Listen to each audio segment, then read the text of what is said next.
Salut tout le monde et merci beaucoup d'écouter cet épisode de Sans présentation. Je suis vraiment content de l'épisode d'aujourd'hui. J'ai un invité vraiment cool, une bonne personne, puis quelqu'un qui travaille sur des gros projets. Fait que je suis vraiment content. Mais avant de commencer l'épisode, c'est le retour de la saison d'automne. Ça veut dire que c'est le retour des saisons d'humour, des soirées d'humour, des blagues dans les bars. Et ça tombe bien parce que cet automne, j'anime 2 soirées. Premièrement, le Terminal Comedy Club revient avec l'open mic les dimanches. On revient cette semaine, le 11 septembre. On a décidé de recommencer sur une date très symbolique. Et c'est comme avant, c'est 7h30, 5$ si vous voulez venir voir le show. Pour de vrai, on a des super bons line-up. Je commence déjà un peu à préparer le début de saison. Puis ça va être vraiment le fun. Et sinon, si vous êtes dans le coin de Verdun, je vais maintenant animer les Funny Lundi au Benelux. Qui est en gros, c'est une soirée rodage. Alors, tu sais, l'autre soirée avant, c'était un open mic. Il y a des nouveaux, il y a des débutants.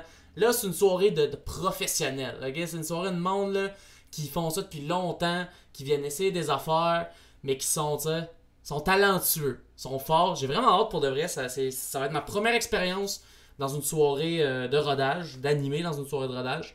Fait que j'ai vraiment hâte. J'espère vous y voir. Si ça vous tente, comme je vous ai dit, c'est le Benelux Verdun à 8h et ça coûte 10$. Donc voilà, j'espère vous voir. Je vous dérange pas plus longtemps que ça, honnêtement. Je vais vous laisser avec mon merveilleux invité de cette semaine. Ah ouais, on part à la toune.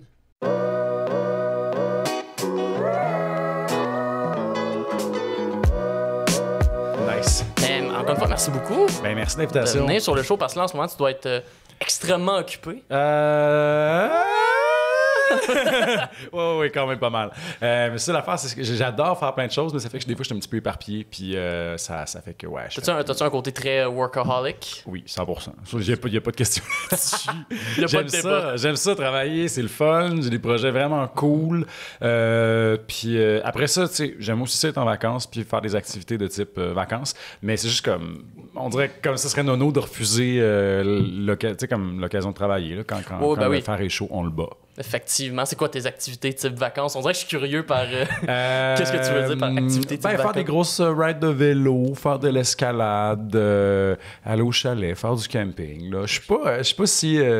j'ai des activités très normales, en fait. Là. Rien de fou. Ben, peut-être que faire un voyage d'escalade, mettons, puis monter un mur pendant une journée complète, c'est peut-être pas dans la tasse de thé de tout le monde, là, mais c'est pas si weird. Mais t'as-tu déjà fait, mettons, des gros voyages d'escalade, genre... Une montagne. Oui. Oh shit. Oui.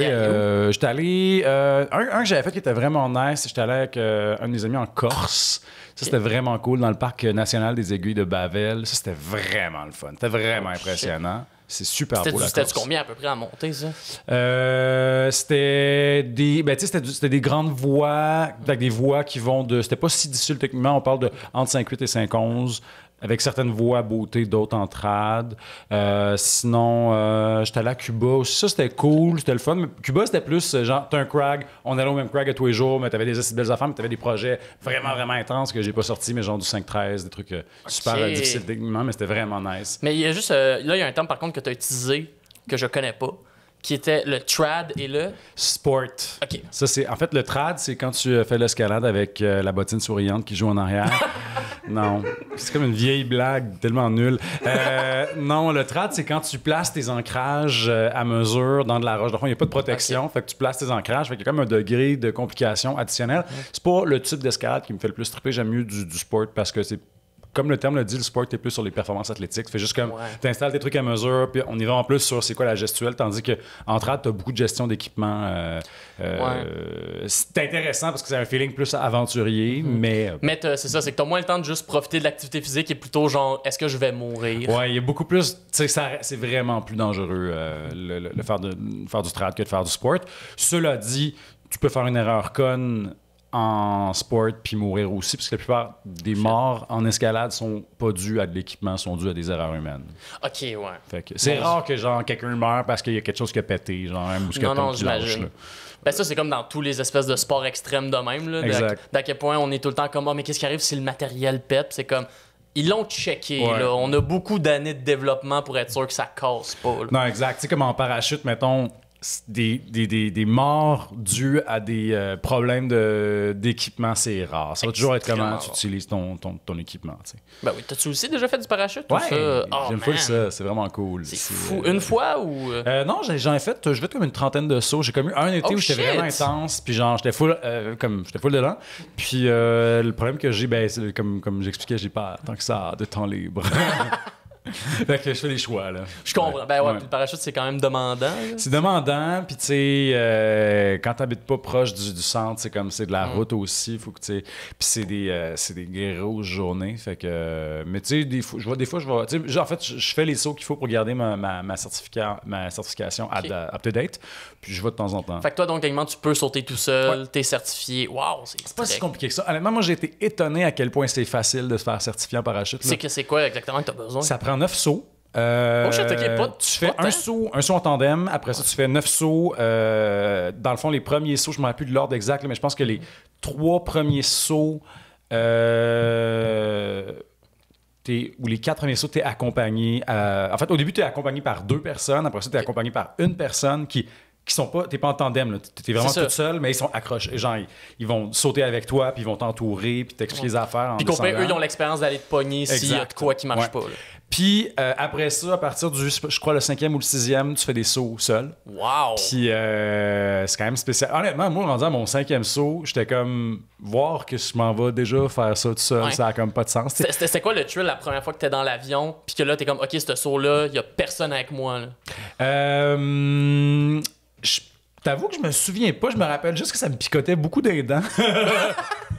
C'était vraiment juste, c'était comme genre, je suis venu bien mou des jambes. Mais à un moment donné, tu le fais, puis la sensation est tellement grisante de la chute libre qu'à un moment donné, t'es juste comme, tu le vis. T'sais, une fois que t'as sauté, t'es juste comme... Aussi, t'as tellement de choses à faire, t'as tellement de choses à penser, t'as vraiment une séquence. Quand tu fais un saut en parachute, c'est que tu te fais un plan mental de je fais ça, je fais ça, je fais ça. Fait que dans l'avion, t'es avec ton instructeur, puis il est comme OK, fait que là, qu'est-ce que tu fais, Jean-Philippe? Comment? Puis c'est pas. Des fois, il te dit même pas quoi faire, et comme qu'est-ce que tu veux faire? Ouais. Fait que là, je suis comme OK, je vais sortir face. Je vais faire un flip. Après ça, je vais faire un 360 sur place. Après ça, je vais vérifier mon altimètre. Je descends jusqu'à 5000, j'ouvre. Puis là, après ça, je vais faire mon atterrissage dans cette direction-là parce qu'aujourd'hui, le vent, il est de même, tout ça. Puis au début aussi, quand tu fais tes premiers sauts dans ta formation, même quand tu es tout seul, tu as une radio. Puis quand tu arrives pour atterrir, tu as quelqu'un en bas qui est comme... OK, oriente-toi comme ça, parfait. Fait qu'ils ont quand même donne un peu des indications, ils te laissent pas free for all. Non, c'est ça, t'es vraiment encadré. Mais c'est vraiment... Fait que ça reste ultimement, là, tu peux faire tous tes sauts en une fin de semaine. T'as genre un petit cours à faire, évidemment, théorique. T'as des petites corrections de posture qui vont te faire au sol et tout, là. Mais en 2-3 jours, t'es en business pour sauter tout seul. C'est assez spécial. Wow. C'est spécial, vraiment spécial. C'est vraiment cool. Ouais, c'est vraiment le fun. Vraiment mais pour vrai, c'est un côté aventurier que je ne te connaissais pas, que je savais pas que t'avais quand même.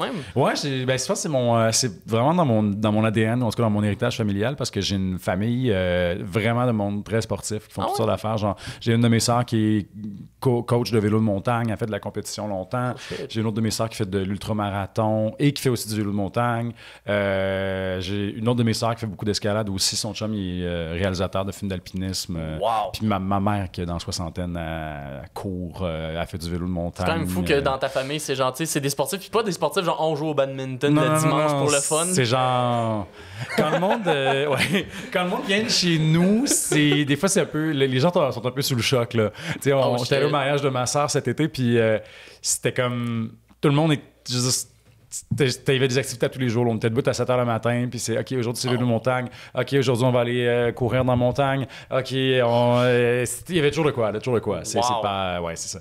Fait que les gens, mettons, les amis de la famille, mettons, qui nous connaissent moins, étaient un peu comme « Ah ouais, vous faites beaucoup d'affaires. Hein? » Il devait en avoir une couple qui devait être comme « Ah, c'est 7h à chaque matin. » Ouais. Ça aurait peut-être été moi, honnêtement. Je suis très... Mais quoi, non, je sais pas. Pour des activités de même... Pour des activités... Ben, je sais pas. Là, Anthony, tu vas arrêter ton jugement tout de suite. Je peux pas rire, je suis un joueur de badminton. Ah, mais là... Est-ce que tu joues au badminton à 7h le matin? Non, plus depuis un bout. Ça fait un bout que j'ai arrêté ça. Mais aussi, là, le gros projet sur lequel tu travailles en ce moment, puis que je voulais te parler, c'est l'adaptation de haute démolition Ouais. à la télé. Ouais. Que premièrement, je veux savoir le projet, est-ce que c'est venu de toi qui l'as proposé ou on t'a approché pour faire une adaptation? On m'a approché, puis c'est drôle parce que quand avant même que le roman sorte, c'était spécial parce que j'avais déjà du monde qui me courait après pour acheter les droits. Ah, ouais? Ouais, j'ai comme eu beaucoup d'offres. Puis comme je travaillais déjà à ce moment-là avec KO TV pour Manuel La Vie Sauvage, l'adaptation de mon autre roman, j'avais vraiment un bon contact avec eux, ça se passait super bien. Fait que moi, j'ai fait, ben go, on va aller avec eux, tu sais, on va poursuivre la collaboration. Puis, ouais, on s'est mis comme... En fait, au début, tu sais, j'ai vendu les droits, puis on savait pas quand est-ce que ça allait se faire. Puis on voyait ça sur un horizon peut-être de 2-3 ans. Et finalement, cet automne, ils ont fait, ouais, ben là, Série Plus, il y aurait comme un trou pour nous. Fait que... veux-tu le faire? Fait que j'ai fait, OK, parfait. C'est cool. C'est quand même fou parce que finalement, 1 an après la sortie du livre, on était en pré-prod pour le tournage. Le livre est sorti au mois de mai 2021 et en juin 2022, on a commencé à tourner. Vous étiez déjà en prod. Wow! Ouais. Ça s'est allé vite, là. Ça allait vraiment vite. Puis dans ce cas-là, là, si je comprends bien, c'était-tu ta première adaptation TV ou... C'est ma deuxième. C'est ta deuxième avec Manuel La Vie Sauvage avant. Ouais. Mais Manuel La Vie Sauvage, c'était en coécriture avec le réalisateur Christian Laurence. Là, c'était la première fois que je faisais l'adaptation toute seule à 90%, c'est-à-dire que j'ai adapté l'histoire et tous les dialogues. Puis j'ai travaillé avec Suzy Bouchard pour les stand-up. Nice! Parce que je voulais avoir une vraie bonne scripteuse, quelqu'un qui Puis sait Suzy qui est excellente. Elle est tellement bonne, cette Suzy fille. qui est insane. J'ai vu t'es allé voir son 60 minutes à ZooFest. Oh mon Dieu, on s'est-tu vu dans la salle? Non, on s'est pas croisé. J'ai vu ta story, mais moi, j'étais allé le voir plus tôt dans le festival. Là. J'ai adoré ça. Elle était tellement bonne. Vraiment c'est parce qu'elle est vraiment... Je trouve vraiment c'est une fille qui est très, très, très intelligente et qui peut aussi être extrêmement conne. Fait que ça, c'est un très bon mariage, je trouve. Mais c'est un beau... En humour, c'est une affaire je me suis déjà fait dire plusieurs fois. On dirait qu'en humour, il faut soit que t'aies quelqu'un qui a de l'air intelligent qui dit des affaires très cons, ou quelqu'un qui a de l'air très con qui dit des affaires très intelligents. T'sais, on dirait pour que je sais pas où mettre Suzy dans cette catégorie-là. Mais on parce dirait qu'elle qu'elle est a pas capable de l'air fitter dans conne. les deux, c'est ça. C'est qu'on dirait qu'elle est capable de faire les deux de...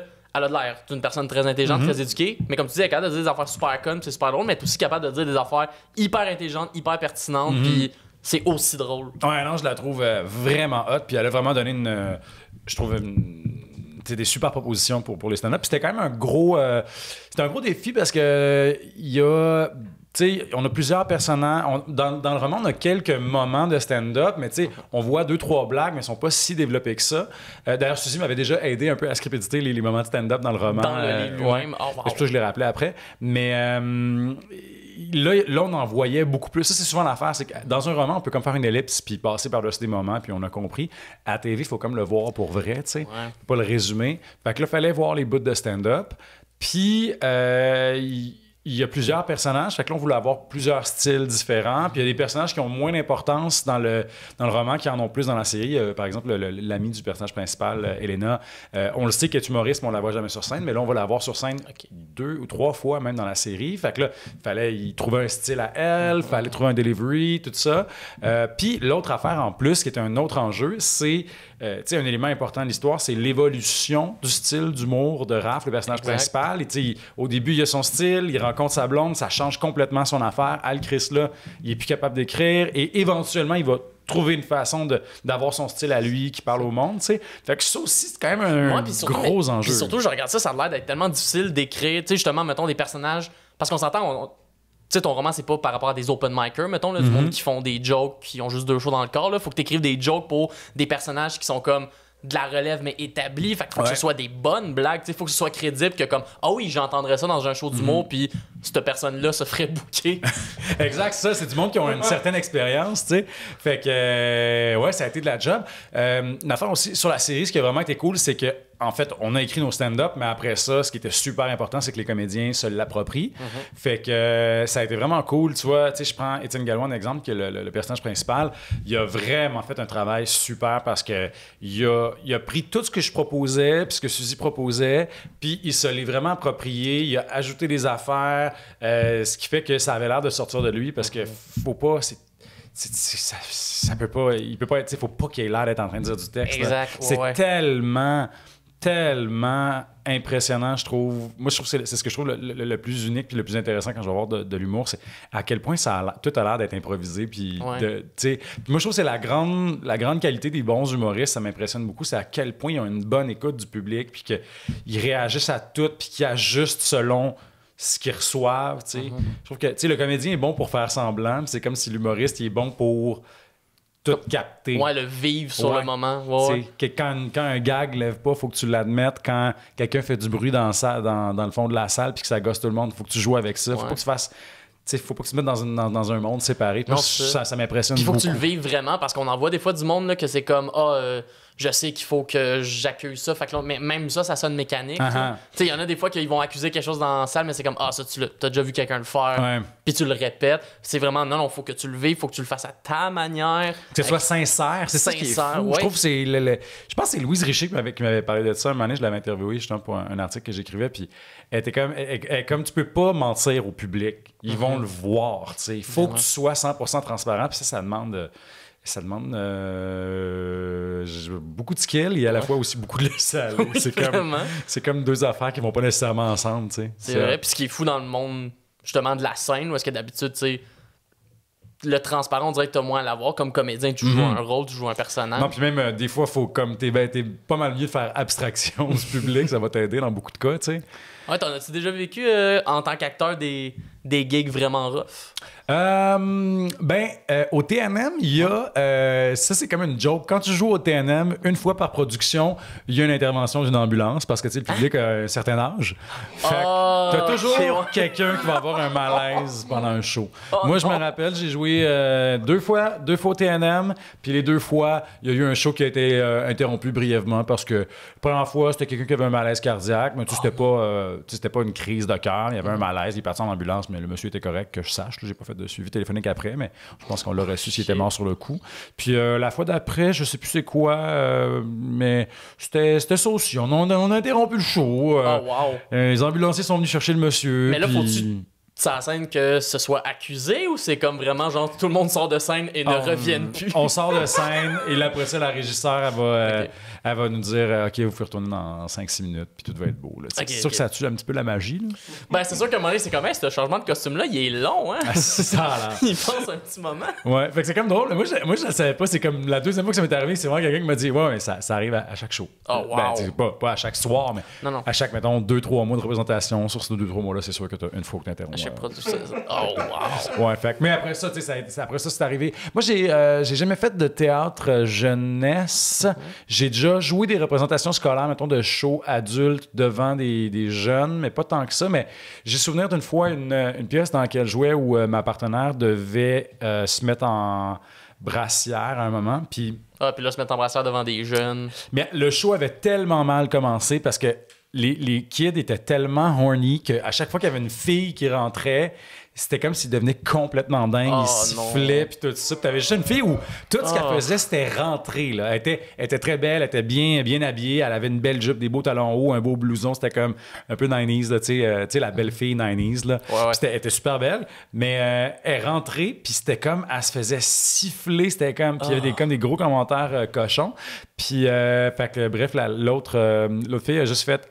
Elle faisait sa scène où d'habitude elle se serait mise en brassière, puis elle a juste pas enlevé son chandail. Puis quand elle est sortie, elle est comme je suis désolé, mais là j'allais. À voir que c'était quoi le mot dans la salle, c'était pas vrai que j'allais m'imposer. C'est normal, c'est correct. C'est on l'accepte. Fait que ouais, c'est correct, mais c'est vraiment des worst case scénarios parce que au théâtre, quand même, les gens ont tendance à avoir un certain décorum, quitte à des fois être un peu plate. On n'aura pas de heckle comme dans un comedy club. Non, mais ça, c'est en vrai que je trouve impressionnant parce que moi, justement, je connais très peu du monde du théâtre, à part genre mes amis qui ont fait des écoles de théâtre puis qui me racontent à quel point c'était l'enfer sur Terre. Puis, mais je me demande justement, comme acteur, comment tu fais partie de l'humour? C'est simple, le feedback, c'est vraiment...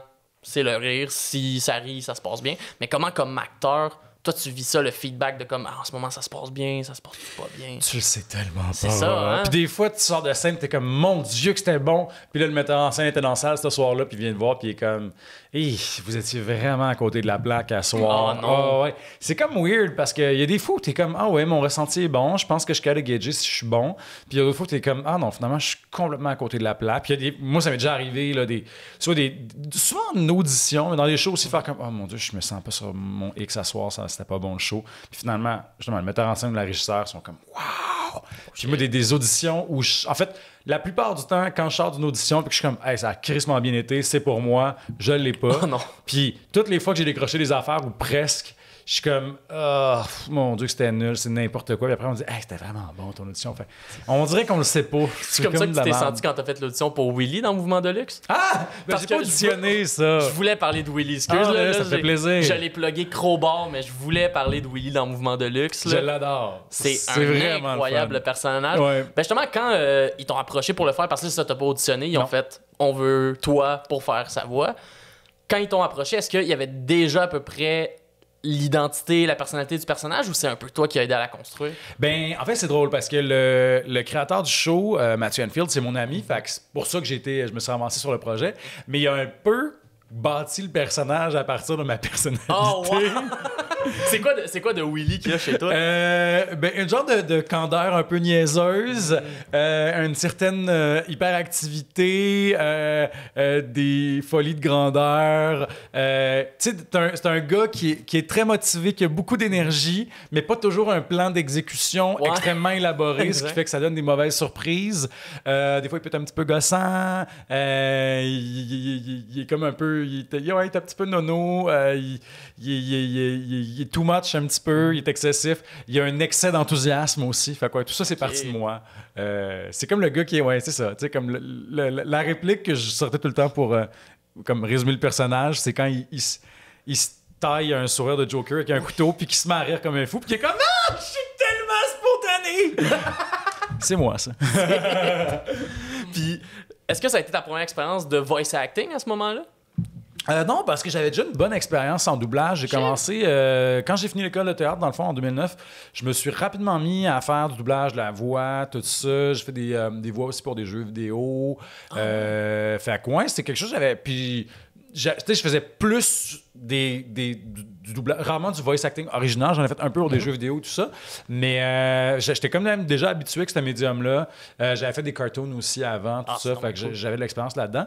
Puis j'aime vraiment ça parce que c'est un médium où on a beaucoup de liberté, là, vraiment plus. Puis, et à la fois, moi, comme interprète, mais au niveau de la réalisation aussi, c'est que tu peux tellement faire des affaires. Ben oui.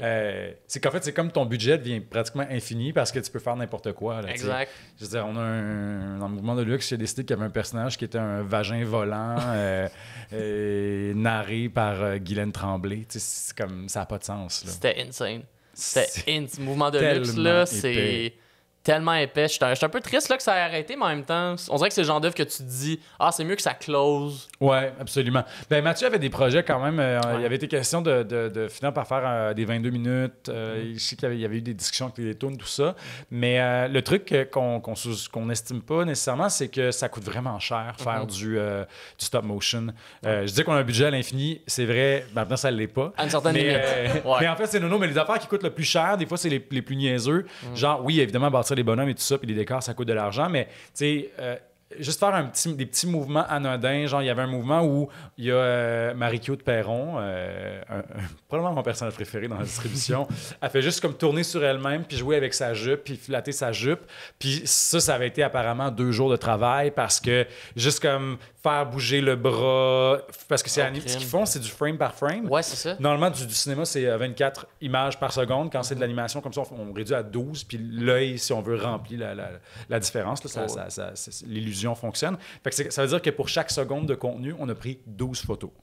Donc, des fois, tu sais, évidemment, on va pas nécessairement bouger à chaque fois, mais souvent, ça veut dire que tu prends une photo, tu bouges légèrement, tu prends une autre photo, tu rebouges. Fait que c'est un travail de moine, là, c'est des mois et des mois de tournage, mais ça donne un résultat que moi, je trouvais vraiment intéressant, unique, qu'on voit pas vraiment ailleurs. Ben moi, je me rappelle, c'est ça qui m'avait vraiment impressionné de la web-série au début, là, c'était le fait que déjà, l'humour qui était particulier, tu sais, l'humour qui était très rapide, hyper rapide. Suzy Bouchard, d'ailleurs, était scripteuse là-dessus. Elle est partout! Elle est partout! Elle est partout! Elle peut-tu arrêter d'être bonne de même, Calice? On le veut pas. Moi, je veux qu'elle continue. Ben non, je sais. 100%. Non, pour de vrai. Mais surtout, c'est ça, l'esthétique, que t'avais comme les personnages que tu sentais que c'était du vrai, que tu sentais que c'était du vrai matériel, puis après les yeux, puis la bouche qui était... Kevin et Kevin ensuite.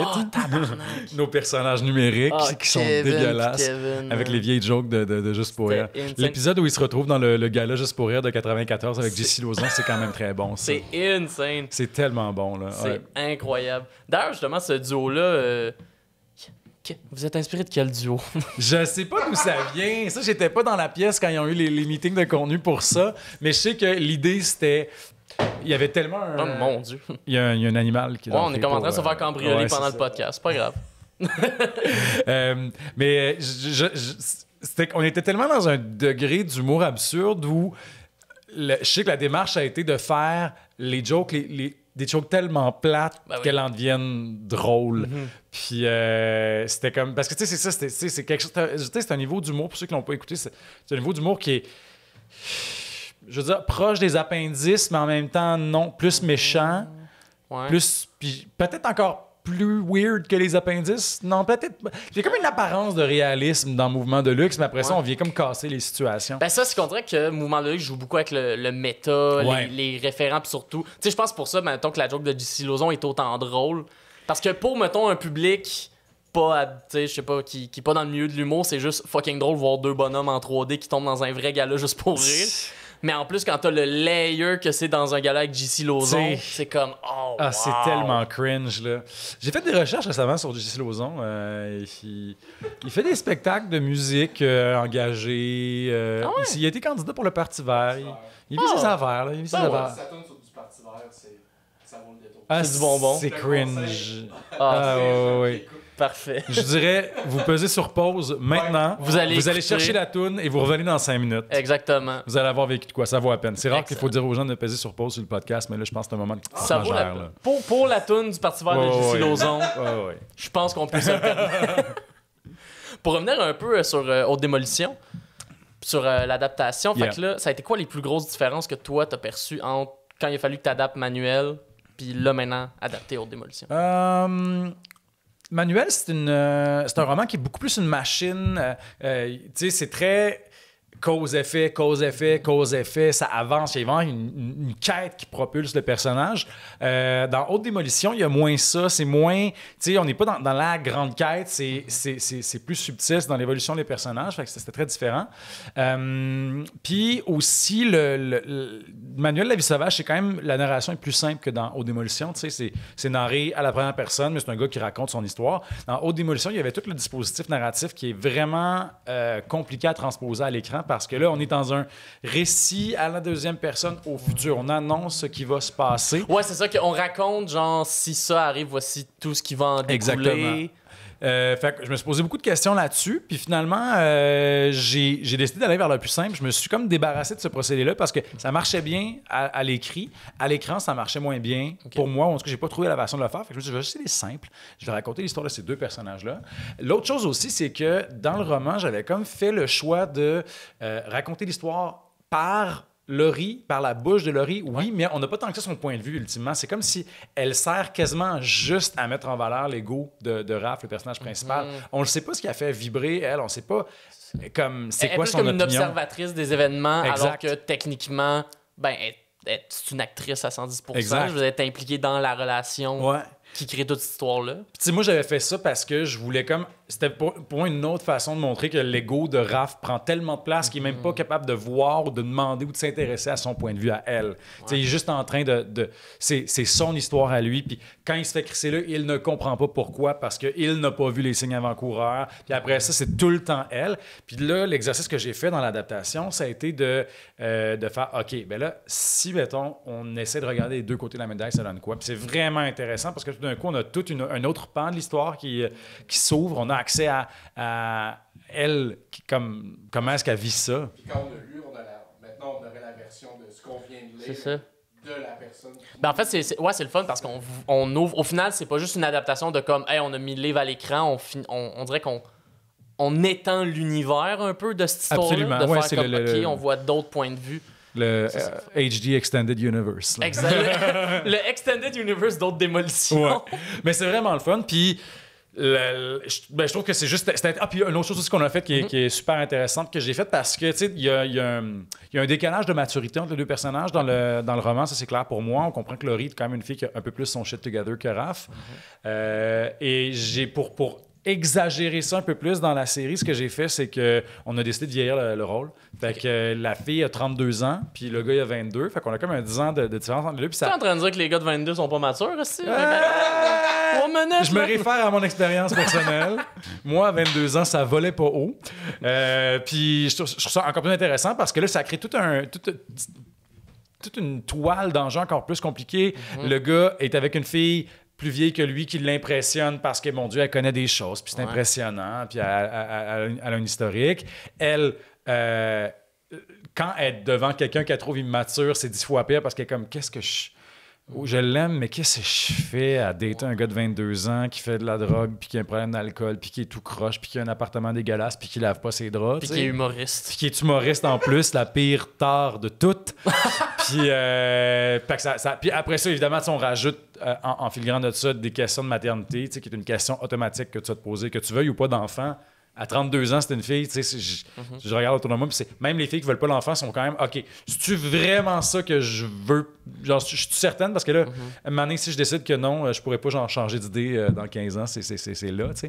Fait qu'il y a tout ça qui vient compliquer. Puis évidemment, ça fait partie des trucs que j'ai rajoutés dans la série. Il y a un moment où il y en a des questions, puis elle regarde aller, puis elle est comme, oh mon Dieu, mais ce gars-là peut pas élever un enfant, c'est pas possible. Fait que ça crée tout un décalage. Fait que, ouais, non, j'ai eu beaucoup de fun. Puis c'est ça, puis l'actrice qui l'incarne, Léana Brechdor, a fait un travail incroyable. Elle est tellement bonne, elle est tellement drôle. Puis ça, c'est une chose aussi qu'on a découverte, en fait, en travaillant le scénario. Je ne m'étais pas dit au départ, mais en travaillant avec Léane, je parlais avec Christian, le réalisateur, puis on a comme nommé la patente, puis je trouve ça vraiment bon, c'est comme si le grand problème de ce gars-là, c'est qu'il fréquente une fille qui est plus drôle que lui. Puis c'est super humiliant. Ouais. C'est super humiliant. Oh non! Salut Thomas. Allô? Tu peux pas te défendre en ce moment. Il fera un podcast de contre-attaque ou quelque chose. Oh non, je veux pas pogner un beef avec Thomas Levac à cause de Ou toi. peut-être qu'il va monter sur scène pendant ton prochain enregistrement de podcast devant le public pour dire des choses. Et insulter Anthony en live. Complètement torché. Insulte-moi, Thomas. Oh mon Dieu. Une autre affaire, parce que moi je me rappelle au moment où t'as sorti aux démolitions, puis justement, ben, ça tombe bien qu'on parle de Thomas Levac, tu sais, t'avais fait son podcast. Ouais. Puis je l'avais lu, puis je l'avais dévoré. Genre, ça faisait longtemps, honnêtement, que j'avais comme lu un livre aussi rapidement, puis avec autant de passion. Tu sais, des fois, il y a comme Merci, je suis content d'entendre ça. Mais pour de vrai, parce que comme à un moment donné, je me rappelle en pandémie où je m'étais dit je vais me remettre à lire. Mais tu sais, quand tu te mets à lire, juste tu veux lire des livres pour avoir l'air intelligent, mais pas Ouais, comme. non. Moi, je suis un grand partisan de personne ne devrait se forcer à lire dans la vie. Je pense qu'il faut que tu lises parce que ça te tente. Exact. Moi, je pense qu'il y a bien du monde qui lise pas, qui pourrait trouver des affaires qui leur plairaient. Puis des fois, il faut avoir la bonne suggestion. C'est pour ça qu'un bon libraire, c'est le fun. Ou, il y a du monde qui sont capables. C'est juste que je pense que moi, j'en ai tellement lu des livres en me disant je vais le lire, ça va devenir bon un moment donné, ou genre tout le monde en parle de ce livre-là, il faut que je le lise. Ou genre, mettons, cet auteur-là est tellement connu que. Pour donner une idée, pendant la pandémie, j'ai lu La peste de Camus. Ben, t'es pas le seul parce que t'as pas mal de monde, on dirait, sont retombés dans ce livre-là. Mais j'étais comme, hey, quelle excellente idée pendant la période la plus anxiogène de notre existence. Moi, juste lire comment ça dealait avec la peste. Ceci dit, ça finit quand même bien. C'est moins malheureux. Il y a un peu de lumière C'est dans pas ce malheureux, livre-là. mais c'est quand même drôle de dire, genre, ah man, entre les Européens de l'époque puis aujourd'hui, il n'y a pas tant de différence. Non, vraiment pas. Les différences sont très fines. Mais ouais, non, je suis bien partisan de pas forcer le monde à faire. Il y a pas, quand tu es obligé de faire de quoi, on dirait que ça enlève toujours un 15% de fun. Exact. Moi, ouais. Mais excuse-moi, je pense que tu as posé une question avant que je te coupe. C'est un développement parce que ça, puis là, ça m'a mené aux démolitions à lire tes autres livres, dont Royal. Et Royal, ce que j'ai trouvé vraiment intéressant, j'ai adoré le livre, j'ai pas été capable de le finir. Pourquoi? Parce que tes maudites réflexions existentialistes me faisaient faire des crises de panique. Je suis désolé. C'est l'un des. Mais pour de vrai, puis c'est ça que j'ai trouvé impressionnant, c'est pour ça que je voulais t'en parler. C'est la première fois, parce que moi, je suis quelqu'un dans la vie qui a beaucoup de ces anxiétés-là, de l'existence, puis la mort, puis tout ça. Puis je trouve que la manière que tu l'as écrit démontrait tellement bien les réflexions que quelqu'un peut avoir par rapport à ça. Ouais. Puis je veux savoir, est-ce que c'est des réflexions que toi-même t'as eu dans la vie? Ah oui. C'est ça, hein? c'est du print screen, là. 100%. On écrit à partir de ce qu'on connaît, tu sais. Non, puis c'est un thème vraiment récurrent. C'est drôle parce que mes amis qui me connaissent beaucoup, puis qui ont travaillé avec moi, puis qui connaissent aussi mes pièces de théâtre et tout ça, ils rient de moi parce qu'ils disent que je me répète tout le temps, ce qui est vrai. Mais moi, je vis bien avec ça parce que, tu sais, les auteurs ont tous leurs obsessions récurrentes et tout ça. Mais j'ai dans mettons, plusieurs de mes pièces, c'est une affaire aussi que j'ai exploré beaucoup. Puis même, il y avait, dans certains cas, même, je m'auto-plagiais parce que je revenais même avec les mêmes images. L'idée dans Royal, je le parle de... le fait que les coquerelles survivent à toutes, puis que le soleil va grossir, puis exploser, puis griller à terre. Tu sais, mettons, c'est drôle parce qu'il y a un moment donné où le personnage est en train de perdre les pédales, justement, puis il explique ça à sa blonde, puis ça ressemble beaucoup à un monologue que j'avais mis dans ma pièce qui s'appelle Tranche-Cul, que j'avais fait en 2014, donc 2 ans avant d'écrire Royal. Puis je l'ai un peu repris aussi dans une autre de mes pièces qui s'appelle La singularité est proche, puis je me dis, au pire, c'est des références que les gens attraperont entre eux. Exact. Mais oui, ouais, Royal, disons que je sais pas pourquoi c'est arrivé à ce moment-là, puis je me rappelle même pas tant que ça dans quel état j'étais quand je l'ai écrit. On dirait que j'ai pas tant de souvenirs d'avoir écrit ce livre-là, ben honnêtement. Là. Je sais pas j'étais où dans ma tête. Mais je me rappelle que j'ai juste comme... Il y a une grosse partie du livre qui est juste sortie de moi, puis ça a été... tu sais, j'écris jamais dans un but de thérapie, puis de crever des abcès, puis de me battre avec mes démons, mais... ça finit quand même par se faire de temps en temps parce que t'ouvres des portes, t'es comme je vais y aller, tu sais, puis ça fait vraiment du bien. Je suis désolé que ça a été trop intense comme lecture. Il y a pas mal de monde qui m'ont dit ça de Royal, honnêtement, t'es pas le seul. Puis je comprends vraiment ça, puis je reviens à ce que je disais. Je pense pas que qui que ce soit devrait s'obliger à lire un livre si ça devient une expérience désagréable. Mais c'était vraiment l'affaire où j'étais comme si j'ai du fun, je l'aime l'histoire, je la trouve bien écrite. Je fais des crises de panique, là, c'est pas... tu sais, quand t'es dans le mélange entre le plaisir, mais aussi, genre, t'es en train de te fouetter toi-même, là. C'est ça. Mais je pense que là, je suis médicamenté, je devrais être capable de le finir, puis... Écoute, tu t'y remettras. Plus avoir tant de struggle. Un petit attivant avant de lire Royal, là. Ça devrait venir avec le livre, juste. C'est bon! Le ticket, c'est emballé, là. Maintenant, attivant gratuit avec la puis lecture. il donne les chapitres où ça se met à aller vraiment deep. Enlève 1 heure avant. Ça va kick in, tu vas être bien. C'est drôle parce que j'ai été pas mal malade. Je pense que j'en avais parlé un peu quelques fois dans d'autres entrevues, mais j'ai été pas mal malade au début de la pandémie. Puis toutes ces affaires-là sont comme ressorties parce que t'es comme yo, je vais mourir. Finalement, c'était une bactérie de chat, puis j'étais même pas du tout proche de l'article de la mort, mais je pensais que j'avais un cancer. Puis il y a quand même plein de médecins qui me disaient ouais, t'as un lymphome, ça va mal. Puis on était certains que c'était ça. Puis je me suis mis j'ai jamais fait ça, mettons, comme les crises d'angoisse que je décris dans Royal. Ouais. Ça, par contre, j'ai jamais vécu des trucs de même. Moi, je suis un gars, je peux avoir des tendances dépressives, mais pas anxieuses du tout. J'ai jamais eu ça. Vraiment pas, sauf une fois quand j'ai bu 16 cafés. Mais c'est une autre histoire. C'est généralisé. Je pensais que j'allais mourir écrasé par un train. J'étais pas du tout proche d'un train. Puis après ça, j'ai réalisé que j'avais bu 16 cafés. Fait que je suis comme, c'est peut-être pour ça. Ils sont peut-être reliés. Un petit lien. J'avais 16 ans, écoute, une autre époque. Mais, tu sais, pour dire que je me suis mis pour la première fois à faire des crises d'angoisse quand je pensais que j'allais mourir. Puis j'avais des attivants. Puis j'en voulais pas. C'était mon médecin qui a dit, je pense vraiment que tu devrais en prendre au cas où. Juste, puis comme je te le prescris, au pire, tu ne prendras pas. Puis ce sera ça. Puis j'étais en train d'écouter 1917 avec mon ami. Puis je venais de me faire ma biopsie, j'avais ma grosse plaie dans le cou, puis c'était pas beau, j'avais vraiment l'air d'un vieux malade. Puis et là on écoute 1917, puis là un moment donné, qui est un film qui se passe dans la Première Guerre mondiale, pour les gens qui le connaissent pas. Puis le gars, il s'enfuit, il faut qu'il porte une lettre, puis c'est un gros projet, là, ça va mal. Il y a une grosse journée, il y a une bien grosse journée. Grosse journée de Première Guerre mondiale. Une grosse journée, là. Parce qu'en plus, ça se passe pas mal en une journée, le film, me semble, c'est ça, ouais. C'est ça. Sur le film, non, il est pas fait complètement en plan séquence, mais t'es comme c'est un faux plan séquence. C'est ça, exact. Ouais. Puis bref, donc le gars, il est en train de nager dans une rivière pour se rendre où il faut qu'il se rende. Puis il arrive à un genre comme d'embâcle dans la rivière qui réalise que l'embâcle, en fait, c'est vraiment plein de cadavres qui bloquent comme la rivière. Puis je me rappelle qu'à ce moment-là, j'ai vu les cadavres, j'étais comme des cadavres. Je vais être un cadavre bientôt. Non, m'attends. Puis je me rappelle que genre j'ai pesé sur pause. Puis là, mon ami qui était avec moi a fait « Bon, on va se prendre un petit attivant. » Puis j'étais comme « en fait, oui. » Fait que je me suis levé, j'étais à la salle de bain, j'ai pris mon attivant. On a jasé un petit 10 minutes. Puis j'ai dit « Hey, je pense qu'on peut repartir le film. » Puis après ça, je me suis assis, je repasse le film. Puis j'étais comme des cadavres. Des cadavres. C'est correct, des cadavres. C'est étonnant à quel point... je comprends pourquoi les gens peuvent devenir accros à ça, parce que, mon Dieu, qu'il n'y en a pas de problème dans la vie quand tu prends un attivant, là. Christ, tout va bien. Mais moi j'ai comme, tu sais, genre de l'escitalopram, qui est genre juste pour, tu prends ça à tous les jours, puis de l'Ativan pour, mettons, si ça va vraiment mal.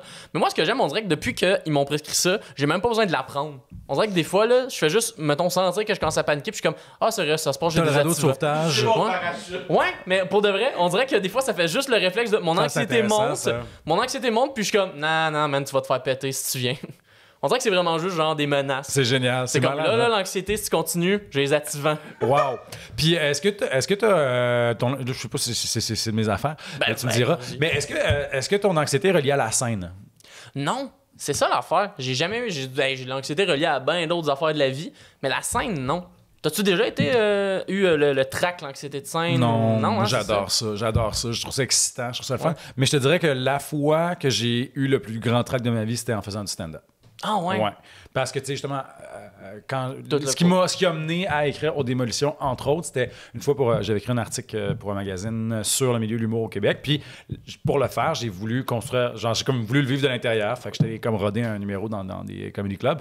Puis, il y a rien qui se compare à ça. Puis après ça, peut-être, je sais pas si j'en avais fait 400 fois, mais ça serait devenu normal, comme faire du théâtre. Ouais. Faut que je pose la question où, puis qu'est-ce que t'as fait? Au bordel.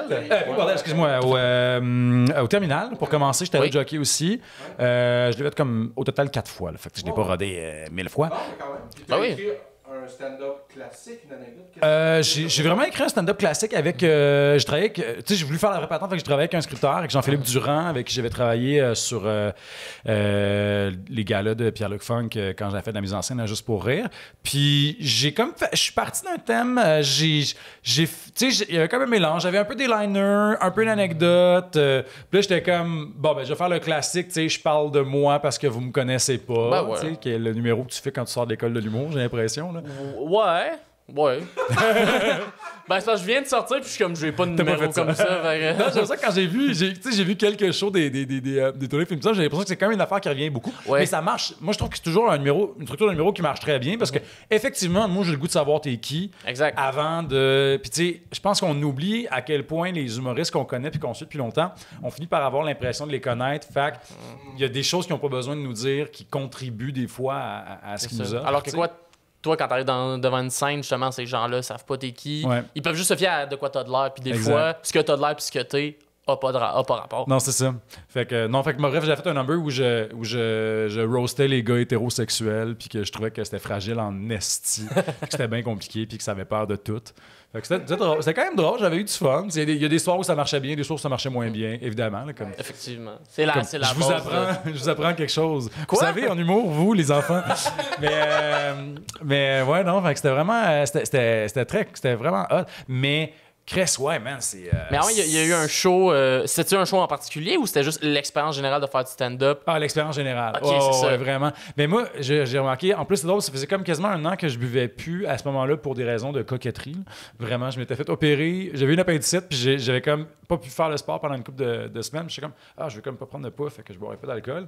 Puis là, finalement, j'avais comme bien aimé ça parce que j'avais un petit beau six-pack cet été-là. Fait que Yes, j'ai sir. comme continué à pas boire d'alcool.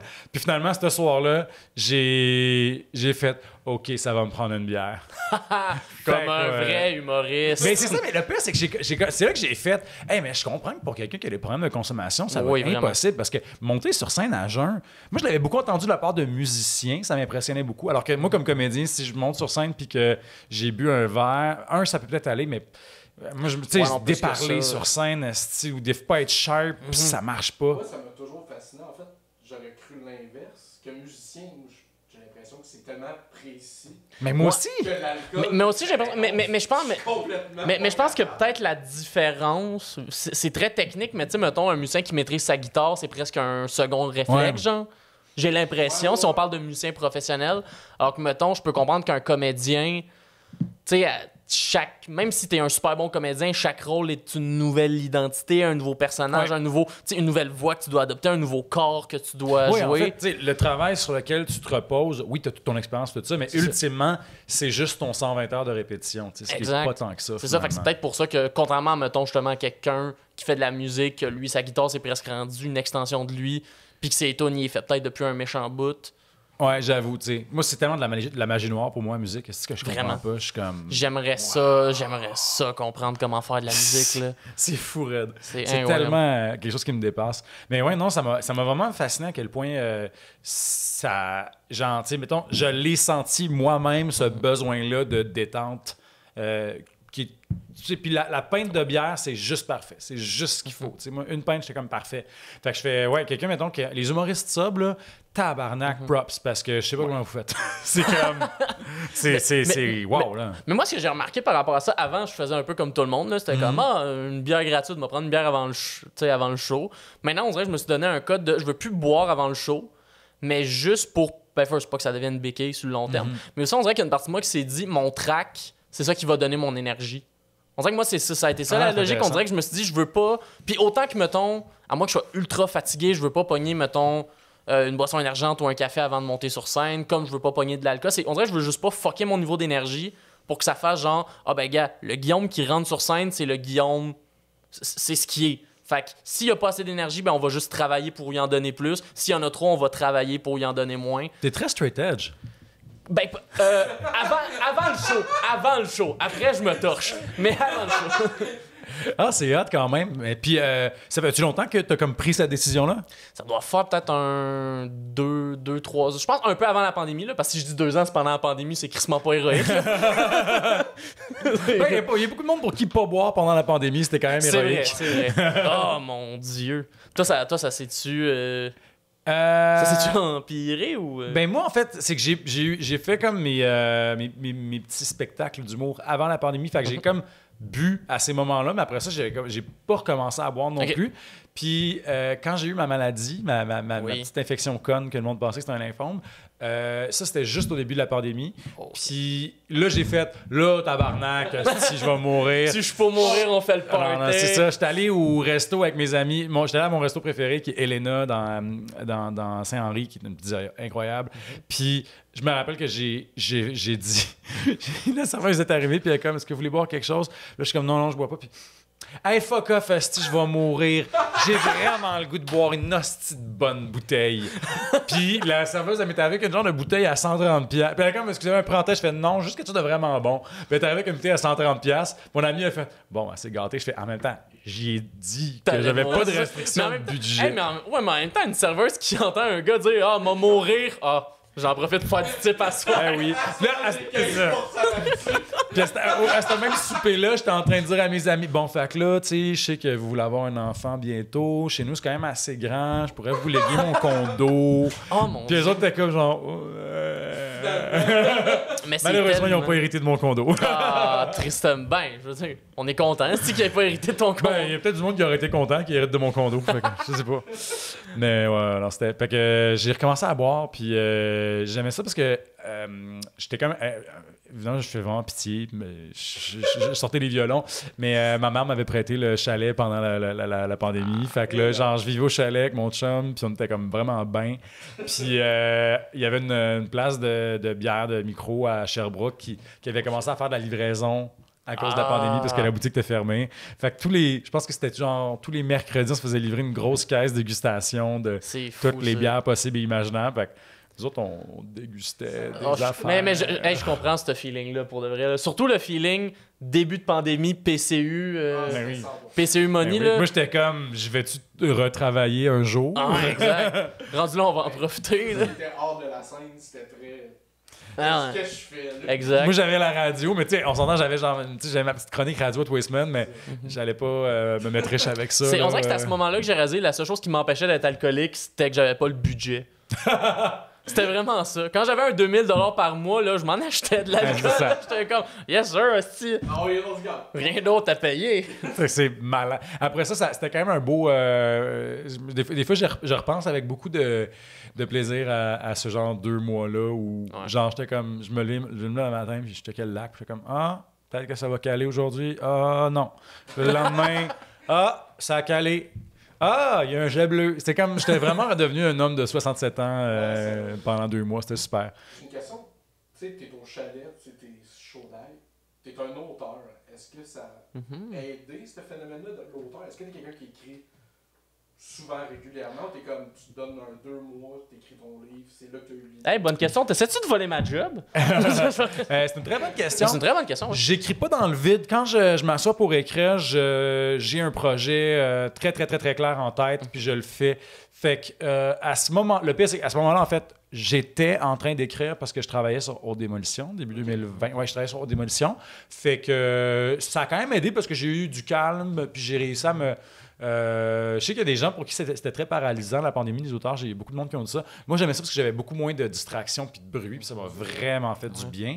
Mais tu sais, c'est ça. Moi, j'écris juste quand j'ai un projet clair, mais j'ai pas mal tout le temps un projet. J'ai toujours de quoi à livrer, fait que j'ai basically tout le temps besoin de... C'est un phénomène d'écriture. Ouais. Moi, ce que je fais, c'est que je bloque mes mardis, mercredis pour écrire. Fait que c'est mes journées complètes d'écriture. Puis le reste de la semaine, ben, quand j'ai des trous, je vais le faire. T'sais. Je sais qu'il y a des gens qui sont comme pas qu'à l'écrire s'ils ont autre chose dans leur journée. Moi, je peux vraiment là, écrire 2 heures, aller faire 1 heure de doublage ou avoir un autre rendez-vous, puis après ça, reprendre en soirée. Grimper une montagne. Faire du vélo dans la montagne après. Exact.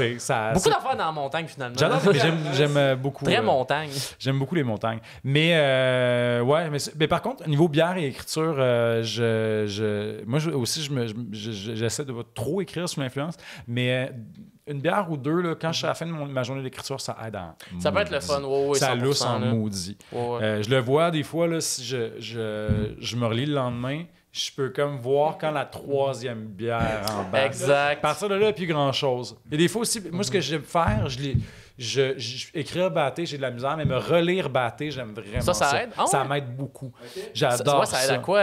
Parce que c'est vraiment weird, mais on dirait que j'ai comme une plus grande acuité émotionnelle quand je fume du pot. Je sens les affaires un peu plus. C'est pareil comme quand la musique, tu sais, la musique, que ça rentre tellement fort quand t'es batté. On dirait que quand je relis ce que j'ai écrit, j'ai le même feeling. Puis tu sais, je me rappelle qu'il y a un moment où je travaillais sur Haute Démolition, puis je me rappelle que j'étais batté, puis je pense que c'était genre la scène de rupture. C'était une grosse scène émotive intense, puis je me rappelle que je la lisais, j'étais comme « Oh mon Dieu, je le sens tellement. Oh mon Dieu, le pauvre petit gars, il a tellement mal. » Puis là, après ça, comme le lendemain, je me suis réveillé, j'étais comme, hey, j'étais vraiment lourd avec moi-même. Dieu merci, il y a comme personne qui était là pour comme m'entendre. C'est ça, tu te faisais pleurer toi-même avec ta propre scène que devant mon écrite. ordi, tu sais. Quand tu y penses, tu fais, tu t'aimes Jean-Philippe, c'est beaucoup de toi. T'aimes ton œuvre. Ben oui, regarde. Non, mais maintenant, il faut, parce que je peux pas...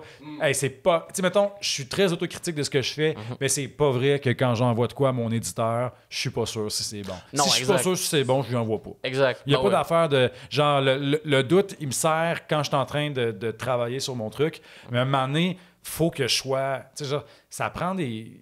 Je peux pas... la vie est trop courte pour que je cours le risque de présenter au monde une affaire dont je suis pas fier. Exact. C'est épouvantable. Ouais. Surtout qu'en plus, comme en littérature, j'ai le luxe de rien envoyer si c'est pas prêt. Ouais. Tu sais, j'ai comme pas... c'est pas comme ça. En théâtre, ça m'est arrivé des fois en théâtre de faire comme... Yeah! Je sais pas si ça va être bon, la date de remise. T'as pas le choix, Chris. C'est ça, là, tu sais. C'est là. Mais ça, c'est quoi que je trouve intéressant? Y a-tu... parce qu'on s'entend en tant qu'auteur, contrairement, mettons, aux humoristes ou, mettons, les musiciens, tout ça, toi, quand tu remets le projet, là, c'est la version finale, tu sais. Tu peux plus faire, genre... 2 semaines après que le livre soit sorti. Tu sais quoi, finalement, cette phrase-là, je l'aurais écrit de même. Ah oui, après la publication, oui. Ouais. Mais c'est dire. Dans chaque librairie, j'y vais, je change. C'est-tu de quoi d'angoissant de se dire comme, hey, là, faut vraiment qu'elle soit béton parce que y a pas de retravail qui peut être fait après? Non, parce que la période de retravail est quand même vraiment longue avant d'arriver au livre fini, tu sais. Puis moi, c'est ce que j'aime le plus, réécrire. Le plus important pour moi, c'est d'arriver avec un premier squelette, une première structure, parce qu'une fois que j'ai ça, c'est tellement facile de changer les affaires, puis de voir aussi les failles, de voir les défauts. C'est tellement... Parce qu'on dirait que d'un coup, une fois que le premier squelette existe, c'est comme si c'est quelqu'un d'autre qui l'avait écrit, fait que je peux vraiment être impitoyable, je peux faire « c'est pas bon ça! Pourquoi il a fait ça? Dégueulasse! » Fait que je retravaille ça comme si j'étais un éditeur qui édite le texte de quelqu'un d'autre, fait que ça rend ça vraiment plus facile pour moi. Puis tu sais, je sais pas, j'ai assez mis de travail dedans que je dirais dans la première année et demie après la sortie d'un livre, c'est sûr que je vois pas ce que j'aurais pu faire de mieux. Après ça, avec le recul, en prenant beaucoup de recul, là, c'est sûr que je suis comme, wow, si j'écrivais ça aujourd'hui, je l'écrirais pas du tout comme ça. Sauf qu'en même temps, ça a aussi du positif parce que je me rappelle que j'ai, tu sais, récemment, je participais à un club de lecture où les gens avaient lu mon premier roman, Sport et divertissement, qui est vraiment un roman, je considère, plein de défauts d'écriture parce que c'était mon premier roman, puis je cherchais encore mon style et tout ça. Mais il y a quand même eu une bonne réception, puis il y a plein de gens qui l'ont aimé, puis je suis fier de l'avoir écrit. C'est vraiment une histoire que j'ai aimée et tout ça. Mais il y avait, entre autres, c'est un livre qui est très cru, qui est très... tu sais, qui a comme pas de compromis, puis je suis comme devenu peut-être plus pudique ou peut-être plus... je me censure un peu plus en vieillissant. Puis aujourd'hui, je serais pas capable d'écrire ça. Fait que moi, ce que je me dis, c'est que, tu sais, oui, je pourrais peut-être le réécrire puis faire mieux, mais ces livres-là ont été écrits par la personne que j'étais. C'est une capsule temporelle. C'est ça, tu as donné le meilleur de ce que tu étais à ce moment-là. Ouais.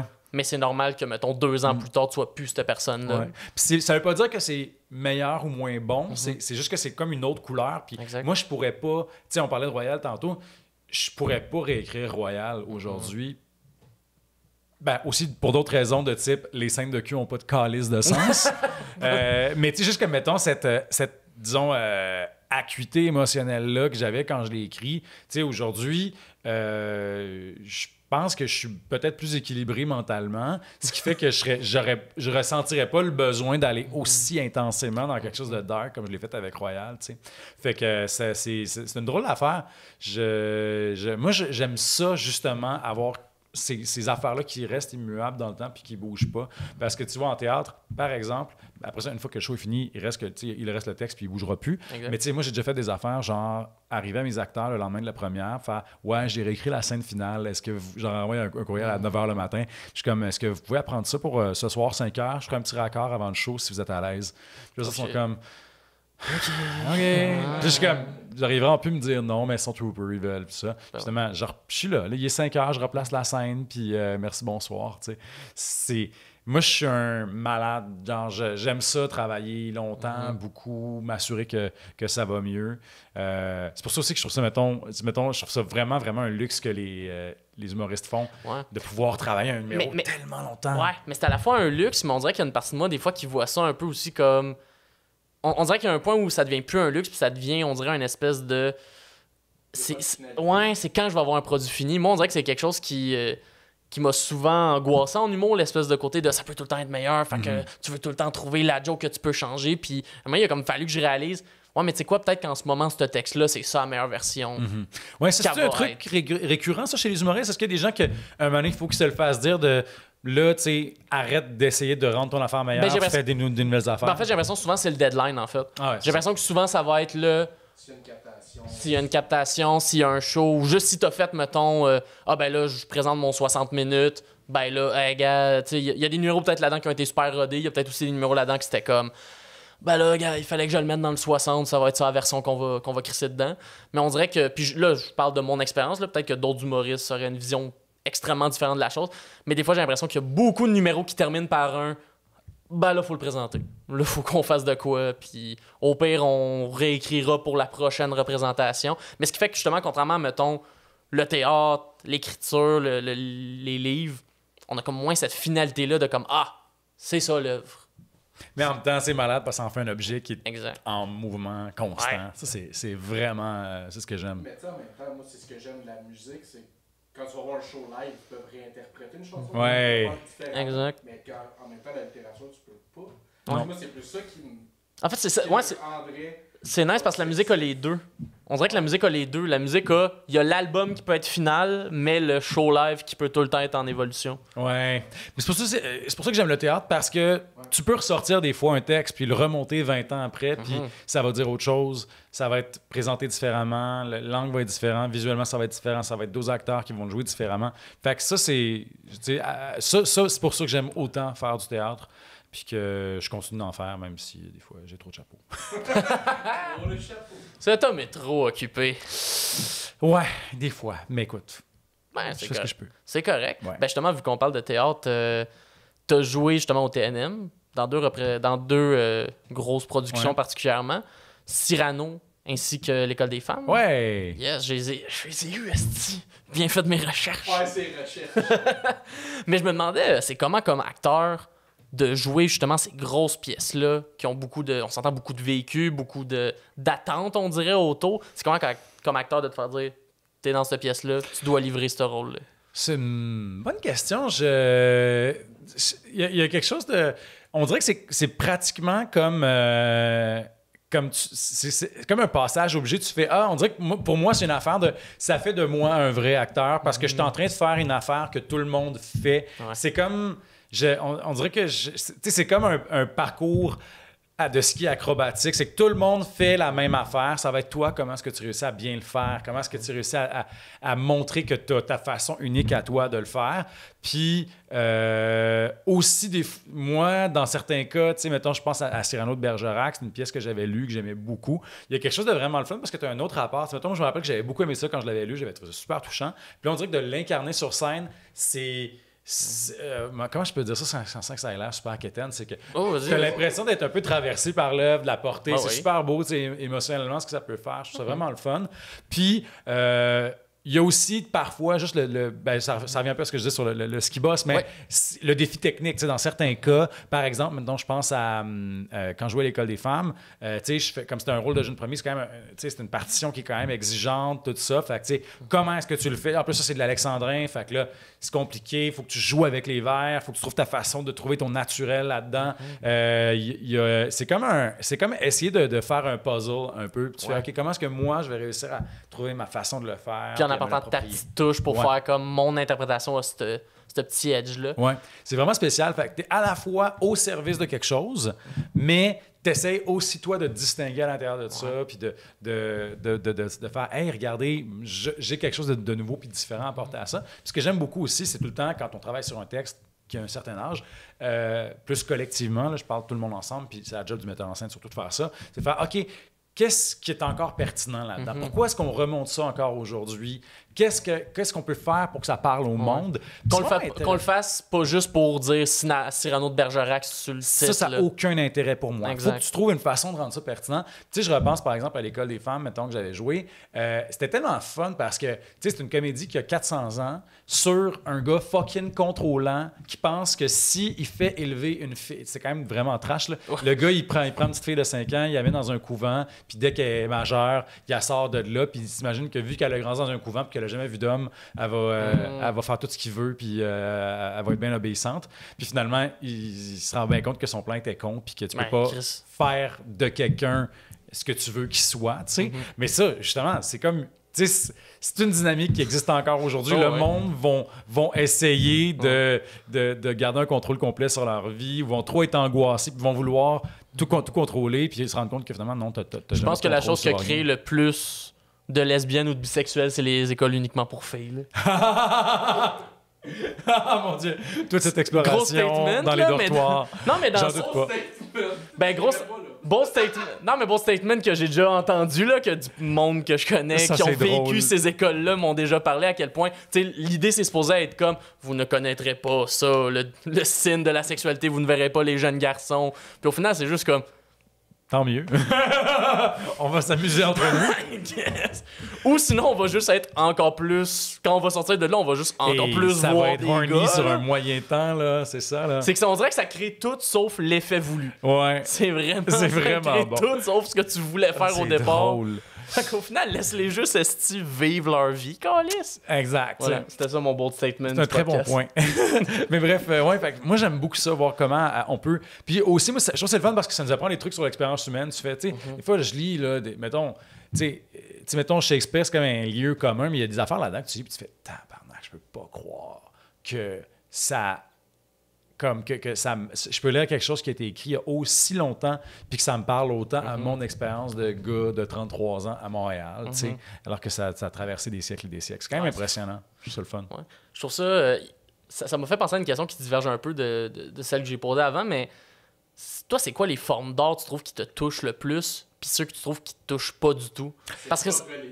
Ah ben moi, je relis. Oui, effectivement. Je relis mes livres en pleurant. Ben, moi, la forme d'art qui me touche le plus, puis qui marche le plus avec moi, c'est la musique, parce que je la comprends pas. Ah, ben oui. La magie est là à 100%. Puis je dirais de manière générale, les formes d'art que je ne comprends pas la magie a tendance à opérer beaucoup plus, vraiment. Ok. Fait que, tu sais, moi, je vais voir vraiment beaucoup de shows de musique. J'écoute tout le temps de la musique. Puis c'est que j'ai aucun regard critique. Je suis juste là, puis Dans je le vis. l'appréciation. Puis c'est génial. Quel genre? Ouais, J'écoute c'est- beaucoup de trucs, j'écoute beaucoup d'hip-hop. J'ai grandi en écoutant principalement du genre de rock indépendant, tout ça. Fait que c'est tout ce qui est indie rock, mettons, tu sais, mettons, le Montreal Sound de genre 2005 à 2015. Fait que genre C'était du tout ce que j'écoutais. arcade. Ben, Arcade Ah, Fire, ouais, oui, puis, kind mais tu sais, of. mettons, moi, je trippais beaucoup sur Animal Collective, Plants and Animals, Wolf Parade, Islands, Future Islands. Écoute, vite de même, qu'est-ce que je... Dans le hip-hop, t'étais Fleet plus. Foxes. Oui. Oui. Dans le hip-hop, tu t'étais plus dans ce qui se faisait aux États-Unis, ici au Québec. J'écoute quand même pas mal de hip-hop keb. Tu sais, mettons, moi, j'étais comme un gros fan de la Claire de première heure. Oui. Puis, tu sais, 514, j'aime Ben oui. ça. Acrophone. Puis, vraiment, tous les projets solo de la famille à la Claire, je suis bien fan. De ce temps-ci, je trippe sur Lova, qui est un gars de Québec extraordinaire. Il y a sorti une couple de singles puis 2 EP. C'est vraiment bon ce qu'il fait. C'est vraiment, vraiment bon. Puis sinon aussi, tu sais, mais ça, écoute, j'aime bien gros tu sais, le R&B, le funk, Motown, mettons, je vais écouter du Curtis Mayfield ou tout ce que les gens font qui peuvent ressembler à ça. Il y a une Québécoise vraiment nice en ce moment qui sort un album début de l'année qui s'appelle Léonie Gray, qui fait de l'hostie de bon funk. Tu sais, du vieux R&B aussi, tu sais, D'Angelo, mettons, ça me rend Des vraiment grands heureux. classiques. Là. C'est vraiment hot. Fait que moi, je suis comme...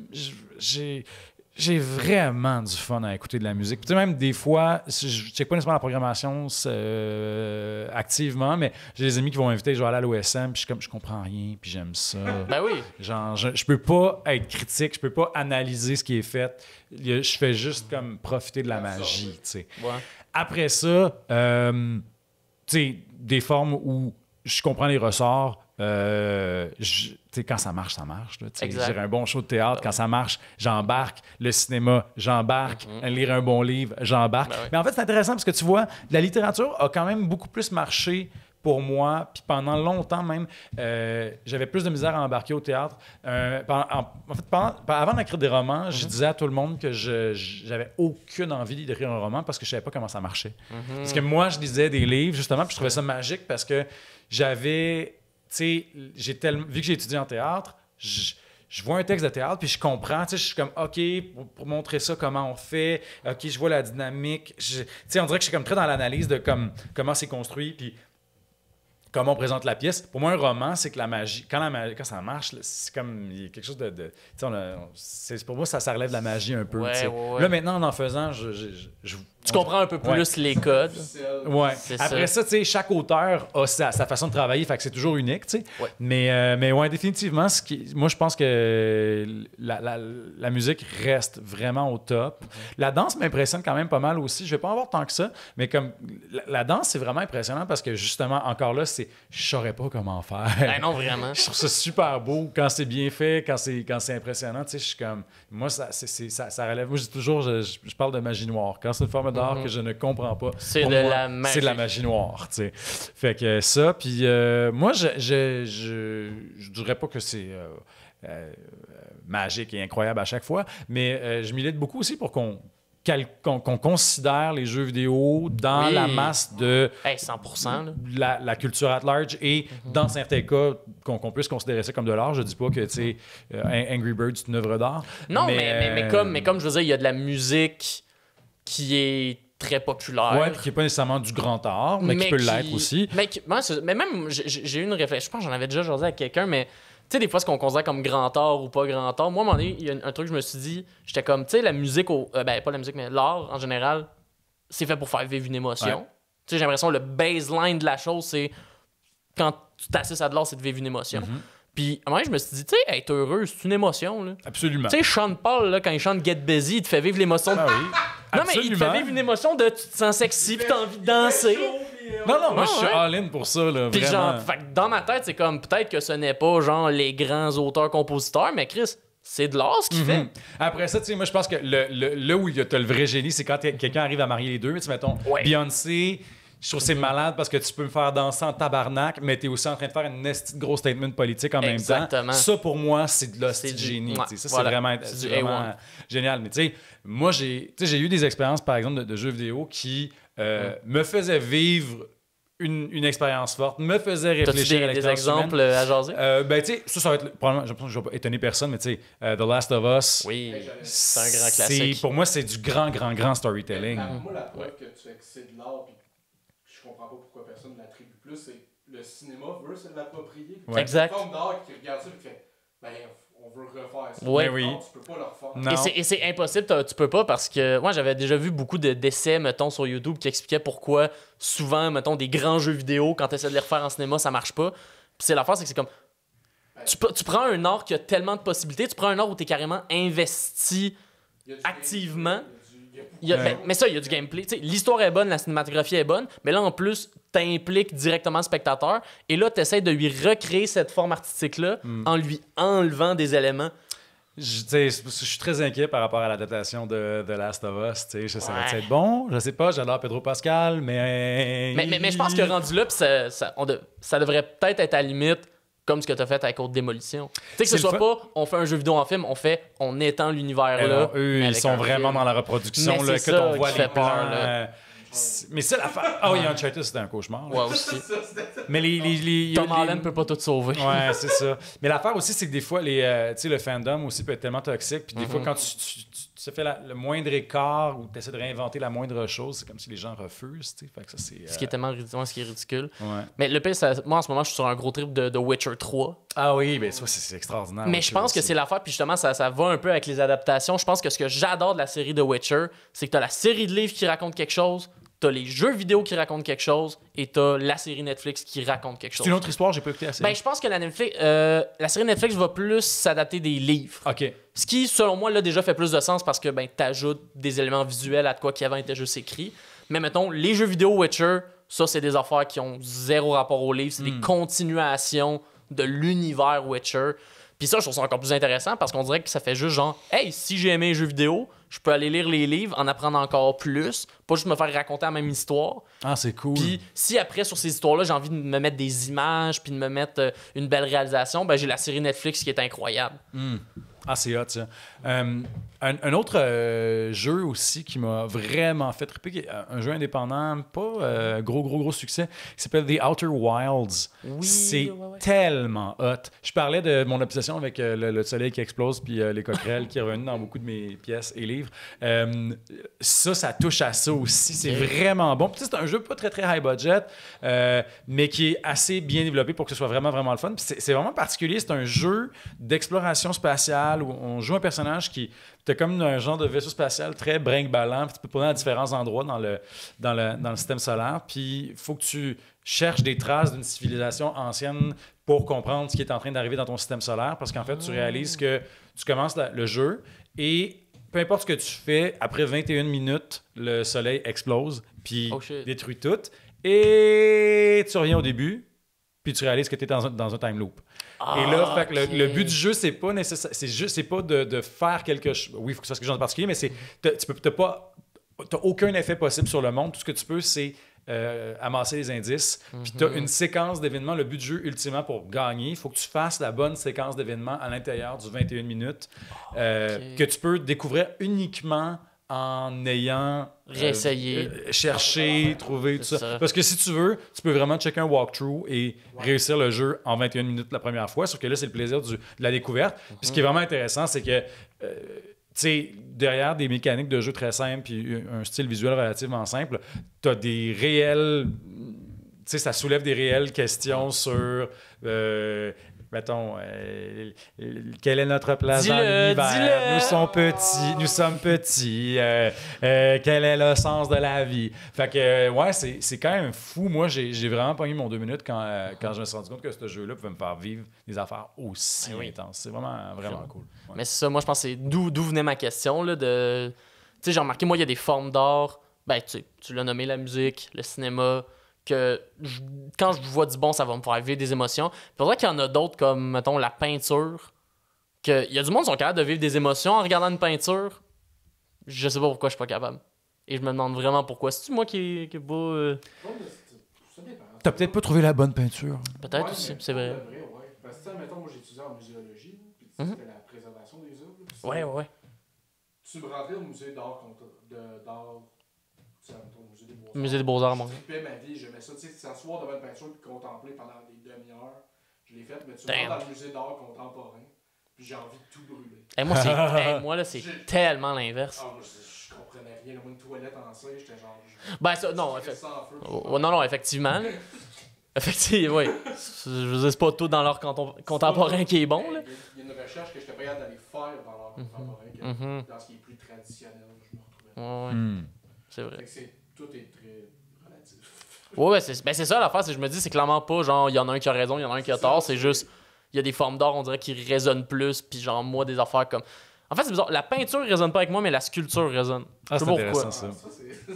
Je sais pas pourquoi. La sculpture, ça, je vois une belle sculpture de la Grèce antique, puis je suis comme, yo, c'est fucking cool. C'est une question de 3D. Effectivement. Je joue juste à des jeux en 3D. Moi, là, Mario, là, il peut aller crever, Il y en a- ce oui. style-là. Non, 2D, ça marchera pas. Hey, on est rendu à combien de temps? 1h15. 1h15, ok. Ben écoute, je sais pas si toi... si tu... T'es-tu Ben, j'ai occupé? rien après. T'es-tu là, busy? mais... Écoute, on peut finir ça à 10h à soir, si tu veux. Là. Ben, là, si ben, t'as non, encore mais- du tape, il me restera peut-être plus de salive, là, mais... Un tournoi de Magic. Non, c'est ça. Gros projet. On est fait. Mais pour de vrai, Jean-Philippe Barry-Guerrard, merci beaucoup d'avoir accepté l'invitation. Ça fait vraiment plaisir. Ça a été C'était vraiment le fun, pour vrai. Vraiment On cool. a couvert du terrain, quand même. Oui, pour de vrai, je suis très content. On a pu jaser de bien des affaires. Si le monde veut suivre tes projets, veulent savoir les prochaines affaires qui sortent pour toi, où est-ce qu'on peut trouver ça? Sur Instagram, j'ai tendance à faire beaucoup d'autopromotion. Fait que c'est Nice. comme le bon spot. Moi, je pense que c'est le meilleur réseau social parce que Facebook, je vais partager une fois de temps en temps Ouais. des trucs, mais c'est pas. Plus personne n'est sur Facebook, c'est pas là. Ça commence à Non, c'est mourir ça. à petit Suivez-moi feu. sur Instagram, puis des fois, je vais aussi shitposter, ce qui est cool. Ouais, c'est cool le shitposter. J'adore C'est shitposter. le fun le shitposter. C'est le fun parce que des fois, je check mes statistiques sur Instagram, puis je suis comme, tu sais, mettons, une semaine où j'ai vraiment juste partagé des très mauvais memes ou des affaires qui n'ont pas de crise de bon sens. Puis je vois, genre, mes abonnés qui baissent, puis je suis comme, Oh, well, fuck. on privilégie la qualité sur la quantité. Exactement. Mais j'aime ça parce que des fois, tu sais, je partage des trucs, puis c'est très spécifique. Il y a vraiment quelques personnes qui vont m'écrire, puis être comme, genre, wow, C'est oh mon fucking Dieu. drôle. Puis le reste, on est comme, de quoi? Ouais. C'est comme là, cette semaine, j'ai vu quelqu'un qui avait fait une recherche pour tu sais, dans les générateurs d'images d'intelligence artificielle. Puis c'était 9/11 Gender Reveal. Party. Oui. C'était vraiment bon. J'ai vu ce Ça m'a meme-là, tellement c'était- rendu heureux. Fait que je l'ai repartagé en incroyable. story, puis tu vois, ben J'ai- écoute, c'est vraiment l'effondrement des tours jumelles, mais avec des nuages roses et bleus. C'est tellement bon, là, tu sais. Moi, j'en avais fait un de mon propre cru, j'étais fier, je l'avais partagé, puis ça avait bien marché aussi. C'était Maurice Duplessis in drag. Oh, wow. C'était quand même spécial ce que ça donnait. Fait que c'était comme ça avait l'air comme d'être des photos de prostituées antiques, avec un peu la face de Maurice Duplessis. C'était bizarre. Puis qui refaisait beaucoup de routes en région. C'est ça. L'électrification de la prostitution. Voilà. Hey, mais tu sais quoi? J'allais closer, mais finalement, j'ai aussi allumé sur une autre affaire, je voulais te demander. Je- Ouais. Oui, les Alors, orphelins. moi, j'étais. Ton Moi, je opinion, suis c'est les pour. orphelins du Moi, je suis Plessis. pour les orphelins du Plessis. Non, mais les petits Chris qui se gèrent. Là, je sais ce qui va arriver, c'est qu'on va encore prendre cet extrait-là hors contexte, puis on va le diffuser à Radio X en disant que je suis une mauvaise personne. Oh. C'est arrivé récemment, ouais. J'ai fait des blagues de Eat the Rich puis de guillotine à... Ben, c'est la vérité, là. Ben, c'est mais exact. dis pas ça à Radio X, s'il te plaît. Mais à l'émission de Rosamie Autant de Morin puis Pas de journée à Radio-Canada. Puis ils ont pris les extraits hors contexte, puis ils ont fait... beaucoup de contenu avec ça, c'était très drôle quand même Wow. parce que c'est un autre genre de radio, tu sais, avec beaucoup des effets sonores, puis rien un peu de nous, puis tout ça, puis c'était particulier, ça m'a bien fait très... Moi, j'écoutais malheureusement, malgré moi, Radio X le matin en me rendant à l'école au secondaire parce que mon chauffeur d'autobus, il écoutait ça. Ouais. C'était bien drôle tu sais, d'avoir Jeff Fillion qui faisait des gros commentaires homophobes dans l'autobus, j'étais comme... Super, Nice. je suis fif.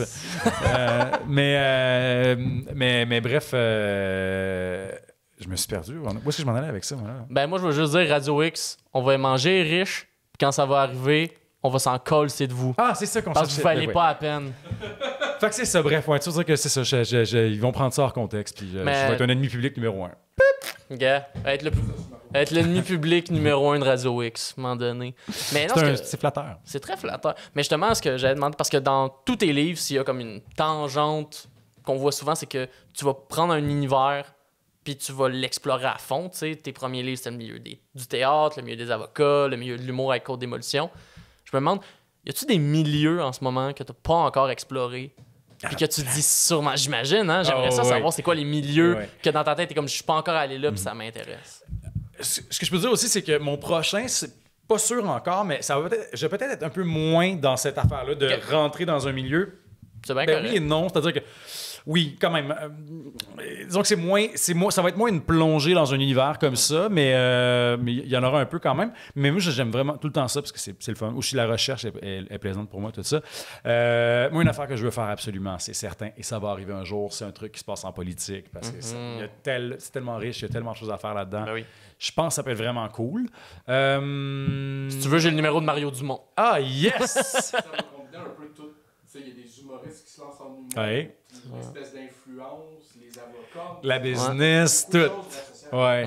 Ouais, puisque je pense que je pourrais, si éventuellement je fais un truc en politique, je pourrais vraiment réutiliser plusieurs de mes personnages. Parce que j'aime ça faire revenir mes personnages de roman en roman. Haute Démolition, il n'y en avait aucun de mes autres romans qui était là. Mais sinon, les autres se parlent tous, tu sais, puis j'aime vraiment ça.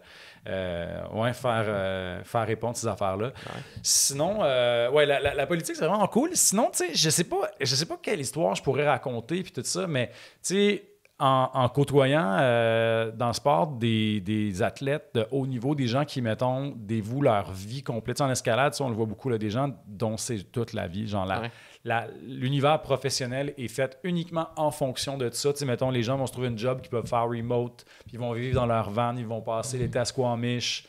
Après ça, ils vont descendre en Californie pendant l'hiver ou au Mexique pour pouvoir grimper à l'année. Ils vont venir au Québec un petit peu peut-être au mois de juin, mais après ça, ils repartent dans l'Ouest. C'est tellement une drôle de vie. Puis il y a ce qu'on appelle, on appelle ça la culture dirtbag. Là. C'est que t'es comme un peu en marge de la société parce qu'il n'existe pas grand-chose en dehors de l'escalade. Tu sais, les gens, ils vivent que pour ça. Ils n'ont pas vraiment de vie sociale autre qu'avec des grimpeurs. Puis c'est souvent des gens qui vivent dans une forme de simplicité volontaire. Plus ou moins simplicité ou plus ou moins volontaire, selon c'est qui. Là. Mais c'est vraiment intéressant. Puis, tu sais, ça a des très bons côtés, puis ça a des côtés aussi des fois où, tu sais, si j'étais de mauvaise foi, des fois, je pourrais dire « Ouais, mais tu sais, comme qu'est-ce que tu apportes à la société? » Parce que des gens qui vivent un peu comme des parasites, genre, mettons, ils n'ont pas de cash, fait que ils vont rentrer, ils vont toujours trouver une façon de genre crosser pour rentrer dans le gym d'escalade sans payer, mettons, quand ils sont dans leur off-season l'hiver et tout ça. Puis que c'est comme, tout est vraiment articulé autour d'une chose, c'est monomaniaque, mais c'est des gens qui vont aussi faire des exploits sportifs incroyables. Fait que ça m'intéresse aussi beaucoup. J'ai aucune idée comment je pourrais faire de quoi d'intéressant au niveau littéraire avec ça. Fait que je sais pas, ça va rester un projet. Il me semble qu'il y a de quoi de quand même intéressant, là, de quelqu'un qui est un peu isolé du monde, mais quand même dedans, genre. Ouais. C'est comme une espèce de castaway, mais qui est pas sur une île déserte. Non, exact. Non, mais tu sais, il est dans le monde avec nous, mais il est comme... Ouais, puis je pense socialement réclus. Ce qui est intéressant aussi, c'est quand tu dois un peu revenir à la vie normale après ça. Tu sais, si quelqu'un qui a fait un peu comme des athlètes de haut niveau, tu sais, olympique, sauf que là, c'est différent, c'est que t'es pas dans un contexte, disons, de sport organisé, là, mais mettons que toute ta vie, c'est ça, puis que tu subis une blessure grave, puis que maintenant, tu peux plus pratiquer ton sport, puis que ça a été les 15 dernières années de ta vie, puis tu n'as rien fait d'autre. Qu'est-ce que tu as? Comment tu te replaces? Tout investi là-dedans. C'est ça, qu'est-ce que tu fais? Fait que ça m'intéresse vraiment beaucoup. Puis sinon, tu sais, je sais pas comme sous quelle forme, mais le milieu médical, tu sais, moi, je baigne beaucoup là-dedans. Mes deux grandes sœurs sont médecins, puis c'est toujours très intéressant. Ça a été fait, puis refait. Fait que je sais pas ce que j'aurais de nouveau à apporter au moulin là-dedans. Puis sinon, là, je travaille sur un truc, ma pièce qui va être présentée cet hiver au Théâtre de Katsu, qui s'appelle « Vous êtes animal ». C'est pas exactement ça, mais j'égratigne un peu la surface, mais je me suis intéressé au milieu académique. Ça, c'est intéressant quand même. Il y a beaucoup de choses à dire là-dessus, sur la recherche fondamentale, tout ça. Un peu le milieu universitaire aussi là-dedans. Ça, c'est le personnage principal, en fait, c'est un chargé de cours qui publie un livre, qui reçoit beaucoup d'attention médiatique, puis qui brasse beaucoup de choses, puis qui finit par être vraiment incompris, puis qui finalement, le gars fait l'objet d'une grosse controverse, puis finalement, finit par un peu mettre tout son entourage dans le trouble, puis on finit par un peu comme le sac, tout le monde finit par le sacrer là parce qu'il devient un peu radioactif puis il attire du trouble, tu sais, un genre de, c'est pas exactement du même ordre, mais un genre de Salman Rushdie, mettons là, tu sais, qui a été récemment poignardé par une apparition publique là, ça c'est complètement dingue. Fait que ouais, c'est fou. Ça c'est fou, ouais. Mon Dieu. On finit sur un homme qui a presque été assassiné ou non? On salue Salman, mais il a survécu, c'est toujours oui. ça. Moi, non, je vais pas dire ça, j'allais dire quelque chose d'épouvantable. Si un jour j'ai écrit quelque chose qui me mérite de la haine au point qu'il y ait des gens qui veulent me tuer, je vais peut-être aimer ça. Ben, c'est correct. Susciter une émotion. Ouais, c'est que t'as suscité. Tantôt, je disais, l'art suscite des émotions. Des fois, c'est des émotions très fortes. Après ça, si on posait la question à Salman Rushdie couché dans son lit d'hôpital, je suis sûr qu'il me dirait « Ah, c'est pas nécessaire, mon chum. Ouais, je pense que tu peux écrire des livres qui font réagir le monde sans qu'il y ait besoin de te tuer. » C'est ça, tu peux juste faire des livres qui sont cool aussi. Là. On peut juste avoir du fun là-dedans. Un livre de coach de vie. Tu vas être correct. J'allais faire une blague, mais j'ai oublié son nom. Maudit. Ah. C'est quoi son nom, l'humoriste français qui s'est rendu qui fait tout? Jérémy Demé.